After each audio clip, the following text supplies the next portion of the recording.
Hi guys, இந்த சேனலில் full and full option பையிங்கை பற்றி தான் பார்த்துட்ருக்கோம். என்னையை பொறுத்த வரைக்கும் சோசியல் மீடியாவில் அட்வைஸ் எதுவுமே பண்ணக்கூடாது அப்படின்ற மைண்ட் செட்டில் தான் நான் இருந்தேன். இருந்தாலும் ஒரு சில விஷயங்கள் நம்ம இங்கே ஷேர் பண்ண வேண்டியதாக தான் இருக்குது. எதனால் அப்படின்னா, நாம் சொல்கிறத எல்லாரும் கேட்கணும் அப்படின்னு சொல்லிட்டு ஒரு அவசியம் கிடையாது. ஆனால் ஒரு சிலருக்கு அது பயனுள்ளதாக இருக்கிறதுனால தான் நான் தொடர்ந்து நான் எந்த மாதிரியான கிரிட்டிக்கலான சுச்சுவேஷன்லாம் ஃபேஸ் பண்ணணும். ஸோ அதிலிருந்து உங்களுக்கு ஒரு சில விஷயங்களை நான் ஷேர் பண்ணிக்கிட்டு வரேன். எல்லா வீடியோலையும் ஷேர் பண்ணிக்கிட்டு தான் வரேன். ஸோ இந்த வீடியோவில் நான் என்ன சொல்ல போகிறேன் அப்படின்னா, சேனலில் பிகினர்ஸ் மீன்ஸ் பார்த்தீங்கன்னா ஏஜ் ஒரு 24லேருந்து 34க்குள்ளே ரொம்ப பேர் வியூ பண்ணுறாங்க. ஸோ அவங்களுக்கான ஒரு சின்ன ஒரு சஜஷன் தான் நான் சொல்ல போகிறேன். நீங்கள் மார்க்கெட்டில் இப்போ புதுசாக பார்க்கும் பொழுது மார்க்கெட்டு உங்களுக்கு வேறு மாதிரியான பாடத்தை கற்றுத்தரும். ஸோ நீங்கள் அதை எல்லாமே நீங்கள் ஒபே பண்ணாதீங்க. நீங்கள் புதுசாக மார்க்கெட்டுக்குள்ளே வரும்பொழுது மார்க்கெட் அப்படிங்கிறது உங்களுக்கு வேறு மாதிரி தெரியும். ஆனால் நீங்கள் நினைக்கிறது மார்க்கெட் கிடையாது. ஸோ அதனால் நீங்கள் புதுசாக இப்போ தான் மார்க்கெட்டுக்குள்ளே வந்திருக்கீங்க அப்படின்னா நீங்கள் என்ன பண்ணுறீங்க அப்படின்னா, தயவு செஞ்சு ஒரு 50 சார்ட் நீங்கள் எந்த ஸ்ட்ராட்டஜி வேணால் யூஸ் பண்ணுங்கள்.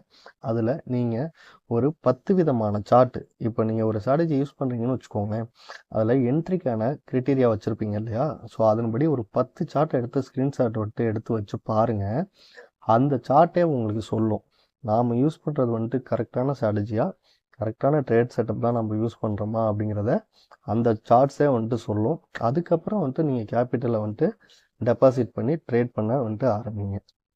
ஓகே கைஸ், நாம் 30 மினிட்ஸ் சார்ட்டில் மார்க் பண்ணிவிட்டு 3 மினிட்ஸ் சார்ட்டில் ட்ரேட் பண்ணுறோம். இது ஆல்ரெடி எல்லாருக்குமே தெரிஞ்சது தான். ஆல்ரெடி பார்த்தீங்க அப்படின்னா ட்ரேடிங் ஐடியாஸ் அப்படின்ற ஒரு பிளேலிஸ்ட்டில் 60க்கு வீடியோவுக்கு மேலே இருக்கும். ஸோ அதில் நம்ம எப்படி மார்க் பண்ணுறோம் அப்படிங்கிறத ஏற்கனவே ரொம்ப வீடியோஸ்லையும் சொல்லியிருக்கோம். ஸோ அதனால் இன்றைக்கான ட்ரேடுக்குள்ளே டைரெக்டாக போயிடலாம்.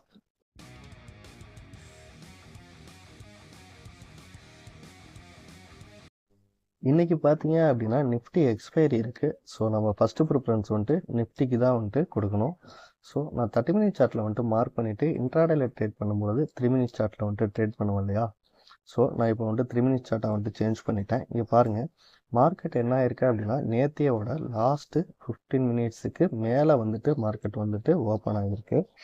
ஓப்பன் ஆகிட்டு அங்கேருந்து என்ன ஆயிருக்குன்னு பாருங்கள். இந்த ஃபஸ்ட்டு கேண்டல் இருக்கு இல்லையா? இந்த ஃபஸ்ட்டு கேண்டல் மதர் கேண்டல், இது ஒரு இன்சைடு கேண்டல். நீங்கள் பார்த்தீங்கனாலே தெரியும். இதிலேருந்து எத்தனை கேண்டல் பாருங்கள், 1 2 3 4 5 6 7 8 9, ஆல்மோஸ்ட் ஒரு 9 கேண்டல் அப்படின்னா ஒரு ½ அன் ஹவர் இந்த ஒரு ஃபஸ்ட்டு கேண்டலோட இன்சைடுக்குள்ளேயே மார்க்கெட் ட்ரேட் ஆகிட்டுருக்கு. ஸோ நாம் இந்த இடத்துல எந்த ஒரு டிசிஷனுமே எடுக்கக்கூடாது. நம்மளோட இம்பார்ட்டன்ட் பாயிண்ட் இங்கே இருக்குது. இருந்தாலும் நாம் இந்த இடத்துல எந்த ஒரு டிசிஷனுமே எடுக்கக்கூடாது. எதனால் எடுக்கக்கூடாது அப்படின்னா, ஒரு சில நாள் என்ன ஆகும்னா இந்த ஃபஸ்ட்டு கேண்டலுக்குள்ளேயே மார்க்கெட் அப்படியே க்ளோஸ் ஆகிடும். மேலே போகிற மாதிரி போகும், கீழே வர மாதிரி வரும். பட் எண்ட் ஆஃப் த டே பார்த்தீங்க அப்படின்னா இதுக்குள்ளேயே க்ளோஸ் ஆகிடும். நாம் ஒரு ஆப்ஷன் பையர் இல்லையா? மார்க்கெட்டில் ஒரு மொமெண்டம் இருந்தால் தான் நம்மளால் ப்ராஃபிட் பண்ண முடியும். ஓகே, அப்போது இங்கே பாருங்கள், இதோட டே லோ பிரேக் ஆகிறப்ப, அதாவது ஃபஸ்ட்டு கேண்டலோட லோ பிரேக் ஆகிறப்ப என்ன ஆகுது அப்படின்னா நம்மளோட இம்பார்ட்டன்ட் பாயிண்ட்லேருந்து மார்க்கெட் கீழே வந்துருச்சு. ஓகே, நாம் இங்கே ஏதாவது ஒரு ஆப்பர்ச்சுனிட்டி கிடைக்குதா அப்படின்னு சொல்லிட்டு வெயிட் பண்ணுவோம். இங்கே பாருங்கள், நமக்கு இங்கே இருந்து, அதாவது ஜஸ்ட் ப்ரைஸ் லைட்டாக டச் ஆகிட்டு அங்கேருந்து ஒரு மொமெண்டம் சின்ன மொமெண்டம் கொடுத்துருக்கு. ஸோ நம்மளோட என்ட்ரி க்ரைட்டீரியா படி இந்த ட்ரேடை நம்ம எடுக்க மாட்டோம் இல்லையா? தென் பாருங்கள், நான் எல்லா வீடியோஸ்லையுமே சொல்லுவேன், ஒரு 10:45க்குள்ளே ஒரு ட்ரேடு வந்தது அப்படின்னு நான் எடுப்பேன். அதர்வைஸ் நான் ட்ரேடை எடுக்க மாட்டேன். ஓகே, இங்கே பார்த்தோம் அப்படின்னா இது 10:45 கேண்டல். இது வரைக்குமே எனக்கு எந்த ஒரு கிளியர் ஐடியாவுமே கிடைக்கல. ஓகே, அகைன் என்ன ஆகுது அப்படின்னா நம்மளோட இம்பார்ட்டன்ட் பாயிண்ட் கீழே மார்க்கெட் வருது. இந்த இடத்துலையே ட்ரேட் ஆகிட்டு இருக்குது. தென் 115க்கு மேலே, அதாவது இன்னைக்கு எக்ஸ்பைரி இருக்கு இல்லையா? ஸோ அதனால் 115க்கு மேலே சப்போஸ் இந்த இடத்துல ஏதாவது ரிவர்சல் கிடைக்குதான்னு பார்ப்போம். கிடைச்சது அப்படின்னா ஒரு நல்ல ஒரு ட்ரேட் செட்டப் நமக்கு ஃபார்ம் ஆச்சு அப்படின்னா அந்த ட்ரேட்டை நாம் எக்ஸிக்யூட் பண்ணுவோம். அதர்வைஸ் நான் இன்னைக்கு எந்த ட்ரேடுமே எடுக்க போகிறது கிடையாது. ஓகே கைஸ், இப்போ பார்த்தோம் அப்படின்னா மார்க்கெட் க்ளோஸ் ஆகிடுச்சு. டைம் ஆல்மோஸ்ட் 3:35 ஆகிடுச்சு. ஓகே, நான் மார்னிங் என்ன பிளான் பண்ணியிருந்தேன் அப்படின்னா, இந்த இடத்துல வந்து ஏதாவது ரிவர்சல் பாயிண்ட்ஸ் வந்து ஆயிருந்தது அப்படின்னா, நமக்கு என்ட்ரி கிரைட்டீரியா மேட்ச் ஆயிருந்தது அப்படின்னா, நான் ட்ரேடை வந்துட்டு எக்ஸிக்யூட் பண்ணலான்னு வெயிட் பண்ணேன். ஆனால் வந்துட்டு இந்த இடத்துக்கு மார்க்கெட் வரவே இல்லை. அதாவது நம்மளோட இம்பார்ட்டன்ட் பாயிண்ட் இந்த இடத்துல இருக்கு இல்லையா, இங்கே பாருங்கள், இந்த ஃபஸ்ட்டு வந்துட்டு ஒரு இது கேண்டல் க்ளோஸ் ஆகுது. அகெயின் வந்துட்டு மறுபடியும் வந்துட்டு பிரேக் அவுட் வந்துட்டு ஆகுது அப் சைடு. ஸோ அங்கேருந்து மார்க்கெட் வந்துட்டு அப் சைடே வந்துட்டு நல்ல ஒரு மொமெண்டம் வந்துட்டு கொடுத்துருக்கு. ஸோ நான் இதை தான் வந்துட்டு சொல்கிறேன். அதாவது ஒரு இம்பார்ட்டன்ட் பாயிண்ட் அப்படிங்கிறது ஏற்கனவே வந்துட்டு ஒரு 30 மினிட்ஸில் அங்கேருந்து வந்துட்டு ஒரு பையிங் வந்துட்டு எடுத்திருக்காங்க. ஸோ அந்த இடத்துல மார்க்கெட் ரிவர்சல் ஆனால் நம்ம எந்த மாதிரி ட்ரேட் பண்ணலாம் அப்படின்றதான் என்னோட ட்ரேடிங் கான்செப்ட்டு. மற்றபடி வந்துட்டு நான் இண்டிகேட்டர்ஸை வந்துட்டு எதுவுமே வந்துட்டு யூஸ் பண்ணுறதில்ல. ஓகே, தென் வந்துட்டு பார்த்தீங்க அப்படின்னா இன்றைக்கி நிஃப்டி எக்ஸ்பைரி இல்லையா, ஸோ நேற்றுக்கு நிஃப்டிக்கு வந்துட்டு எக்ஸ்பைரிக்கு முதல் நாள். ஸோ நேத்தியோட ட்ரேட்ஸும் அப்படியே நம்ம பார்த்துடலாம். இது நேத்தியோட சார்ட்டு, அதாவது ஜனவரி 15ஓட நிஃப்டி ஸ்பாட் சார்ட்டு. ஓகே, இங்கே பாருங்கள், மார்க்கெட் வந்துட்டு மார்னிங் என்ன ஆயிருக்கு அப்படின்னா, நேத்தியோட லாஸ்ட்டு 15 மினிட்ஸுக்கு மேலே வந்துட்டு ஓப்பன் ஆகிட்டு நியரஸ்ட்டாக லாஸ்ட் 15 மினிட்ஸ் பக்கத்தில் வந்துட்டு மார்க்கெட் வந்துட்டு ஃபஸ்ட்டு கேண்டல் க்ளோஸ் ஆகிருக்கு. ஓகே, இப்போது நம்ம சப்போஸ் வந்துட்டு இந்த இடத்துல ஏதாவது வந்துட்டு ஒரு ரிவர்சல் வந்துட்டு கிடச்சது, நமக்கு சாலிடான என்ட்ரி கிரைட்டீரியா மேட்ச் ஆச்சு அப்படின்னா ஒரு ட்ரேடு வந்துட்டு நம்ம இங்கே எடுக்க போகிறோம். ஸோ அந்த மாதிரி பார்த்தோம் அப்படின்னா இந்த இடத்துல எந்த ஒரு ட்ரேடுமே வந்துட்டு நமக்கு இனிஷியேட் வந்துட்டு ஆகலை. தென் என்ன பண்ணுவோம் அப்படின்னா, நேத்தியோட லாஸ்ட்டு 15 மினிட்ஸை இதை வந்துட்டு டிவைட் பண்ணி இதில் ஒரு 50%ல் வந்துட்டு ஏதாவது என்ட்ரி கிடச்சது அப்படின்னா நாம் இந்த இடத்துலையும் வந்துட்டு ஒரு ஆப்பர்ச்சுனிட்டியை எதிர்பார்க்கலாம்.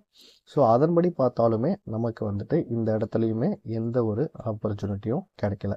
அகைன் நம்ம என்ன பண்ணலாம், இந்த நேத்திக்கு லாஸ்ட்டு 15 மினிட்ஸோட லோவில் வந்துட்டு ஒரு ஆப்பர்ச்சுனிட்டிக்காக வெயிட் பண்ணலாம். ஓகே, இங்கே பாருங்கள், மார்க்கெட் என்ன ஆயிருக்குன்னு பாருங்கள். நேத்தியோட லாஸ்ட்டு 15 மினிட்ஸு கீழே வந்துட்டு ஓப்பன் ஆகிட்டு இம்மிடியேட்டாக வந்துட்டு மார்க்கெட் வந்துட்டு க்ளோஸ் வந்துட்டு ஆகிருக்கு. ஓகே, இப்போ நம்ம அடுத்தது என்ன பண்ணணும் அப்படின்னா, ஸ்ட்ரைக் ப்ரைஸ் வந்துட்டு சூஸ் பண்ணணும். அதாவது இங்கே 23,168 இருக்குது இல்லையா, அதனால் நாம் என்ன பண்ணலாம் அப்படின்னா 23,150 கால் ஆப்ஷன் சார்ட்டை வந்துட்டு நம்ம எடுத்துக்கலாம். இதை வந்துட்டு நம்ம கோர்ஸ் வீடியோஸில் சினாரியோ 2ல், அதாவது என்ட்ரிக்கான க்ரைட்டீரியாஸ் நம்ம வச்சுருக்கோம் இல்லையா, அதில் சினாரியோ 2ல் வந்துட்டு நான் இந்த இதை பற்றி நான் டிஸ்கஸ் வந்துட்டு பண்ணியிருப்பேன். ஓகே, இப்போது நம்ம 23,150 கால் ஆப்ஷன் சார்ட்டை எடுத்து பார்த்துடலாம். இது நிஃப்டியோட 23,150 கால் ஆப்ஷன் சார்ட்டு. நமக்கு ஸ்பாட் சார்ட்டில் வந்துட்டு என்ட்ரி வந்த கேண்டல் இந்த கேண்டல் தான். ஓகே, அதாவது 9:39 கேண்டல். ஸோ நாம் என்ட்ரி எடுக்கிறதுக்காக அன்றைக்கி டே லோ என்ன பிரிண்ட் ஆச்சோ அதிலேருந்து இந்த கேண்டலோட ஹையை வந்துட்டு மார்க் பண்ணோன்னா நமக்கு வந்துட்டு மிட் பாயிண்ட் வந்துட்டு கிடைக்கும். இந்த மிட் பாயிண்ட் அப்படிங்கிறது வந்துட்டு பார்த்தீங்க அப்படின்னா 107.95 வந்துட்டு இருக்குது. ஓகே, நமக்கு இந்த சினாரியோ 2வை பொறுத்த வரைக்கும் நமக்கு கொஞ்சம் ப்ரைஸ் வந்துட்டு மூமெண்டம் ஆனால் தான் அதுக்கப்புறம் தான் நம்ம வந்துட்டு இந்த ட்ரேடை வந்துட்டு எக்ஸிக்யூட் வந்துட்டு பண்ணுவோம். அதன்படி பார்த்தோம் அப்படின்னா இப்போ வந்துட்டு டைம் வந்துட்டு ஆல்மோஸ்ட் வந்துட்டு ஒரு 10:45க்கு மேலே ஆகுது. ஸோ இப்போ தான் நம்மளோட என்ட்ரி க்ரைட்டீரியாவே மேட்ச் ஆகிருக்கு. சப்போஸ் இந்த ப்ரைஸ் வந்துட்டு நமக்கு ஒரு 10:45க்குள்ளேயே இந்த ப்ரைஸ் எல்லாம் வந்துட்டு ரீச் ஆகிட்டு அங்கேருந்து இந்த இடத்துக்கு வந்தது அப்படின்னா நம்ம வந்துட்டு ஒரு ட்ரேடை வந்துட்டு எக்ஸிக்யூட் பண்ணுவோம். அதர்வைஸ் வந்துட்டு 115 வரைக்கும் இந்த ப்ரைஸை வந்துட்டு டச் ஆகலை அப்படின்னா அது வரைக்குமே வந்துட்டு வேல்யூ வந்துட்டு இருக்குது. 115க்கு அப்புறம் இந்த ப்ரைஸ்லேருந்து ரிவர்சல் ஆனாலுமே நாம் வந்துட்டு ஒரு ட்ரேடை வந்துட்டு எக்ஸிக்யூட் பண்ணுவோம். என்னையை பொறுத்த வரைக்கும் நான் இன்றைக்கான ட்ரேடை வந்துட்டு எதுவும் எடுக்க போகிறது கிடையாது. ஆக்சுவலி வந்துட்டு பார்த்தீங்க அப்படின்னா இது இன்னுமே வந்துட்டு வேலிடாக தான் வந்துட்டு இருக்குது. இன்றைக்கி வந்துட்டு பொங்கல் ஃபங்க்ஷன் இருக்குது இல்லையா, ஸோ அந்த ஃபங்க்ஷனும் பார்த்துட்டு நாம் ட்ரேடிங்லேயும் வந்துட்டு ஒரு ஃபுல் கான்ஃபிடென்ட்டோட ட்ரேட் பண்ண முடியாது. ஸோ நம்ம அர்ஜென்ட் பண்ணுறதுக்கு வாய்ப்புகள் இருக்குது இல்லையா, ஸோ அதனால் இன்றைக்கான நான் ட்ரேடை வந்துட்டு எதுவுமே வந்துட்டு எடுக்க போகிறது கிடையாது. ஓகே, இப்போது நீங்கள் லாஸ்ட்டாக கொஞ்சம் கண்டினியூவாக வந்துட்டு வீடியோஸ் வந்துட்டு பார்த்துருந்தீங்க அப்படின்னா உங்களுக்கு ஒரு கிளியர் ஐடியா கிடச்சிருக்கும். மார்க்கெட்டை நாம் எப்பயும் போல் ஒரு இண்டிகேட்டரை வச்சுட்டு நம்ம அப்ரோச் பண்ணாமல், இண்டிகேட்டர் இல்லாமல் அதில் ஒரு சில க்ரைட்டீரியா, ஏன் இப்போ உங்கள் கையில் வந்துட்டு ஒரு 50 சார்ட் 100 சார்ட் இருந்தது அப்படின்னா உங்களுக்கே வந்துட்டு ஒரு ஐடியா கிடச்சிருக்கும். இண்டிகேட்டர் வந்துட்டு நான் ஏன் யூஸ் பண்ணுறதா அப்படி இல்லை அப்படின்னா, நான் இண்டிகேட்டர் வந்துட்டு யூஸ் பண்ணாமலாம் கிடையாது. நான் ஆல்ரெடி எக்கச்சக்கமான இண்டிகேட்டர்ஸ் வந்துட்டு யூஸ் பண்ணியிருக்கேன். எனக்கு வந்துட்டு அதில் ப்ராபபிலிட்டி ஆஃப் வின்னிங் நம்மளோட சைக்காலஜி வந்துட்டு செட் ஆகிறது கிடையாது. ஸோ அதனால தான் நான் எந்த இடத்துல வந்துட்டு ஒரு இம்பார்ட்டண்டான வந்துட்டு ஒரு பையிங் வந்துட்டு ஆப்பர்ச்சுனிட்டி கிடச்சி ஆல்ரெடி மார்க்கெட் மேலே வந்திருக்கோம். ஸோ அந்த இடத்துல இருந்து மார்க்கெட் வந்துட்டு ரிவர்சல் ஆனால் நாம் எந்த மாதிரி ட்ரேட் பண்ணலாம் அப்படிங்கிறத தான் நாம் வந்துட்டு கண்டினியூவாக வந்துட்டு பார்த்துட்ருக்கோம். ஸோ இதில் நான் சக்ஸஸுமே வந்துட்டு பண்ணியிருக்கேன். நீங்கள் இப்போ புதுசாக பார்த்துட்டு இருந்தீங்க அப்படின்னா உங்களுக்கு ஒரு கிளியரான வந்துட்டு ஒரு ஐடியா வந்துட்டு கிடச்சிருக்கும் அப்படின்னு சொல்லிட்டு நான் நம்புகிறேன். ஓகே கைஸ், உங்களோட எஃபெக்டை வந்துட்டு எந்த அளவுக்கு வந்துட்டு நீங்கள் போடுறீங்களோ அந்த அளவுக்கு மார்க்கெட்டில் ரிட்டர்ன் எடுக்க முடியும் அப்படிங்கிறது என்னோட தனிப்பட்ட கருத்து. ஓகே கைஸ், அவ்வளோதான் இந்த வீடியோ. தேங்க்ஸ் ஃபார் வாட்சிங்.